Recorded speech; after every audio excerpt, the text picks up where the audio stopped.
धर्मनगरी अयोध्या में राम मंदिर के दान पात्र से लगभग 7 करोड़ रुपए की कथित चोरी और हेराफेरी को लेकर राज्य सरकार के कृषि मंत्री सूर्य प्रताप शाही ने बड़ी प्रतिक्रिया देते हुए कहा है कि ये मंदिर का आंतरिक मामला है। मंदिर ट्रस्ट इस मामले को देख रहा है। उन्हें उम्मीद है कि दोषियों के खिलाफ सख्त एक्शन होगा और श्रद्धालुओं की आस्था के साथ कोई भी खिलवाड़ नहीं होने दिया जाएगा। ट्रस्ट इस मामले को लेकर पूरी तरह से सजग और सतर्क है। सरकार फिलहाल इस मामले में हस्तक्षेप नहीं कर रही है क्योंकि यह ट्रस्ट का विषय है। यदि ट्रस्ट सरकार से किसी भी सहायता या कार्रवाई की अपेक्षा करेगा तो सरकार उस पर विचार करेगी। आपको बता दें कि लगभग 7 करोड़ के गबन का दावा किया गया है। जांच के दौरान मंदिर के कुछ कर्मचारी को चोरी के आरोप में हिरासत में भी लिया गया है और उनके घरों से भारी मात्रा में कैश बरामद हुआ है।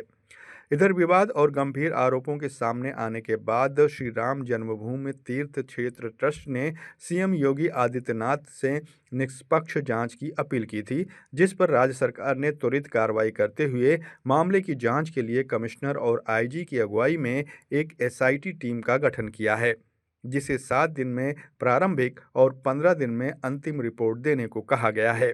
अभी तो ये आरोप की बात आप करें, ये उनका आंतरिक मामला है ट्रस्ट का, और ट्रस्ट के लोगों ने उसकी जांच पड़ताल शुरू करी है और उसका जो आवश्यक कार्रवाई होगा वो लोग करेंगे। किसी के आस्था के साथ कोई खिलवाड़ नहीं किया जाएगा और राम जन्मभूमि ट्रस्ट स्वयं सजग और सतर्क है और यदि कहीं पर कोई कमियां हैं तो उसकी जांच कर रहे हैं। ये उनका आंतरिक मामला है और सरकार से यदि कोई अपेक्षा करेंगे तो सरकार भी उसमें उस काम को आगे की ओर बढ़ाएगी। अगर हम लोग बनवाने तो सब बनवाएंगे। श्री राम जन्मभूमि ट्रस्ट मंदिर निर्माण समिति यह एक स्वायत्त शासी संस्था है। उसके अपने बाइलाज हैं, अपनी नियमावली है और भारतीय ट्रस्ट के अंतर्गत वो पंजीकृत हैं। तो यह एक तरीके से एक स्वतंत्र और संस्था है और अपने आंतरिक मामलों को वो स्वयं देखेगी और यदि उसको आवश्यकता पड़ेगी कि राज्य सरकार उसमें कुछ करे तो वो अपना, यदि वो चाहेंगे तो उस समय इसके बारे में राज्य सरकार विचार करेगी। मैं केवल जैसे आप नागरिक हैं, मैं भी आप जैसा हूं। आपको चिंता है इसलिए आप सवाल पूछ रहे हैं, मेरी भी चिंता है। तो सबसे बड़ी बात जो प्रशंसा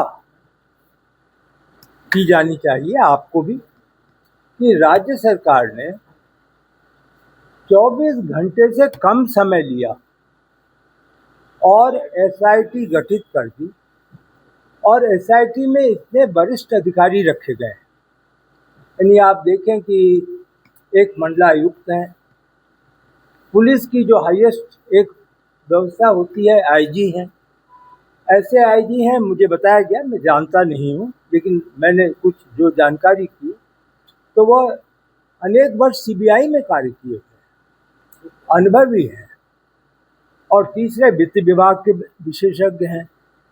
तो हमें यह अनुमान लगाना चाहिए और हमें उसके साथ जुड़ना चाहिए कि राज्य सरकार जब इस गति से निर्णय ले रही है और 15 दिन का समय दिया है, आप देखें 1 महीने 3 महीने ऐसा कुछ नहीं है। 7 दिन में प्रारंभिक रिपोर्ट, 15 दिन में अंतिम रिपोर्ट। तो हमें अवश्य प्रतीक्षा करनी चाहिए और जो भी निर्णय और जो फाइंडिंग्स होंगी, जो बातें निकलेंगी, वर्तमान ये कमियां हैं और उसको कमियों को पूर्ण कैसे, उसका सुधार कैसे किया जाए, तो निश्चित रूप से कमेटी संस्तुति करेगी और उसको हम समझते हैं कि ट्रस्ट के में तो उसके बाद चर्चा होगी ही और जो भी कमेटी की संस्तुति होगी उसका कार्यान्वयन होगा।